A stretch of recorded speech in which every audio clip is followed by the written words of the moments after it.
Hello and welcome to Native English Academy, the podcast that helps you learn real, everyday English by listening to natural conversations. I'm Amy. And I'm Jim. We are so happy you're here with us today. So, in every episode of Native English Academy, Jim and I just have a real conversation about everyday topics that come up all the time in English-speaking life. And your job as a listener is simple. Just listen, follow along, and pick up new words and phrases as we talk. Exactly. And today's topic is a really important one, especially if you're just starting to use your English. We're going to talk about how to meet someone for the first time. You know, the kind of conversation you have when you meet a new coworker or a new neighbor or someone at a party. Right. Those first conversations can feel a little scary, but once you know the common questions and how to answer them, it actually gets really easy and fun. So Jim and I are just going to pretend we're meeting for the first time today, and we'll have that kind of conversation naturally. Sound good? Sounds perfect. All right, listeners, just relax, listen carefully, and enjoy. Here we go. Hey, I don't think we've met before. I'm Amy. Nice to meet you. Hey, Amy. Nice to meet you too. I'm Jim. Great to meet you, Jim. So, where are you from? I'm from Chicago originally, but I've been living in Austin for about 6 years now. What about you? Where are you from? Oh, Chicago. I love Chicago.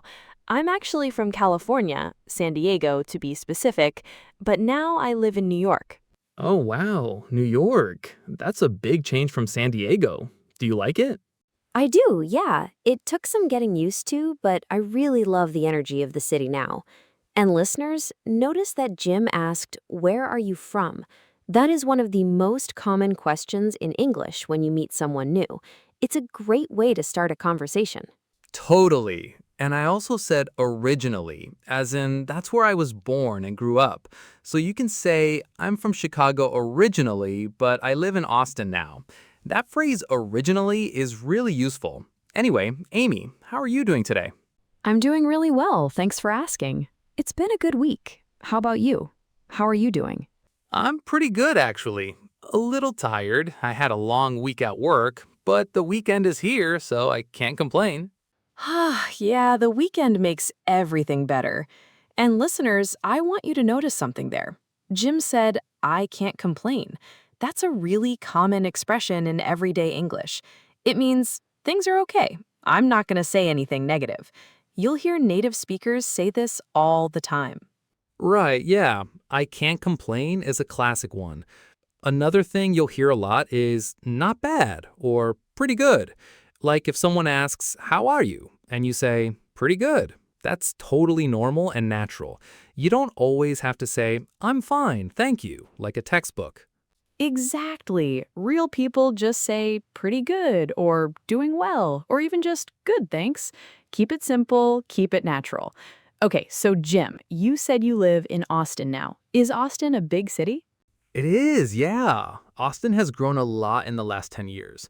It used to be a smaller city, but now it's huge. Lots of tech companies move there, so tons of people move there too. It's busy, it's loud, it's fun. I like it. What about New York? I mean, obviously New York is a big city, but do you like living in a big city? Mm-hmm. I do. I mean, there are good things and bad things, right? Yeah, totally. I love living in a big city because there's always something to do. There are great restaurants, museums, concerts, parks. You never get bored. But it can also be very noisy and expensive. Like the rent is crazy in New York. Oh, tell me about it. Listeners, Jim just said, tell me about it. That's another great phrase. When someone says, tell me about it, they actually mean, I completely agree with you. I know exactly what you mean. It's a bit sarcastic, but friendly. Really useful in everyday English. Yeah, that's a good one. Okay, so Amy, what do you do for work? What's your job? I am a teacher. I teach English, actually, which makes this podcast a perfect fit for me. I work at a language school in Manhattan, and I've been teaching for about 8 years now. Oh, wow, 8 years. That's amazing. You must really love it. I really do. Every day is different, and it's so rewarding when a student makes progress. What about you, Jim? What do you do? I work in marketing. I work for a tech company in Austin. We help small businesses with their online advertising. So a lot of my days looking at data, writing content, talking to clients. It's pretty interesting, honestly. Not the most glamorous job in the world, but I enjoy it. Right. And I work from home most days now, which is great because I save a lot of time not commuting. Ah, working from home is so nice. I teach in person, though. I have to be in the classroom, which I actually prefer. I like seeing the students' faces. And listeners, commuting is a great vocabulary word there. It means traveling from your home to your workplace. In big cities, people spend a lot of time commuting. Okay, Jim, can I ask you a personal question? Sure, go ahead. Are you married? I am, yeah. I've been married for 4 years. My wife's name is Sarah. She's actually from Mexico originally, so we have a bilingual household, which is a lot of fun. We also have a dog, a golden retriever named Biscuit. Aw, Biscuit. That is the best dog name I have ever heard. Huh, thank you. He's a very good boy. What about you, Amy? Are you married? I'm not married. No, I am single at the moment. But I have 2 cats, so I'm not alone. Ha! Cats are great company. And hey, listeners, notice Amy said at the moment? That phrase means right now, currently. It's a very natural way to talk about your current situation without making it sound permanent. Another phrase you'll hear is for now, as in, I'm single for now. These little phrases make your English sound very natural and relaxed. Yes, great point, Jim. Okay, let's talk about hobbies. Do you have any hobbies, Jim? What do you like to do in your free time? Oh man, yes, I have a few. I love cooking. I actually really get into it. On weekends, I'll spend a couple of hours making something new. I've been trying to learn how to make pasta from scratch lately. Oh, nice. I also play guitar, just casually, nothing serious. And I run. I try to run a few times a week to stay in shape. What about you, Amy? I love that. Pasta from scratch is impressive. For me, I'm really into reading. I read a lot of fiction mostly, and I also love yoga. I go to a yoga class 3 times a week. It helps me de-stress after long days at work. Yeah. And I also enjoy photography. I walk around the city on weekends and take photos. New York is a great place for that because there's always something interesting to photograph. Oh, that sounds really cool. I bet you get some amazing shots. And listeners, Amy said she's really into reading. To be really into something means you love it. You are very enthusiastic about it. For example, you could say, I'm really into cooking, or I'm really into learning English. It's a very casual and common way to talk about your interests. Exactly. And Jim said, I get into it when talking about cooking. That's a similar idea. It means you really focus on something and enjoy it deeply. These phrases are really worth remembering. Okay, last topic, traveling. Jim, do you like to travel? Oh, I love to travel. It's honestly one of my favorite things. My wife and I try to take at least one big trip every year. Last year, we went to Japan, and it was absolutely incredible. The food, the culture, the people, everything. I want to go back someday. Oh, Japan. I've always wanted to go there. That's on my bucket list. You should definitely go. You'd love it. What about you? Do you travel much?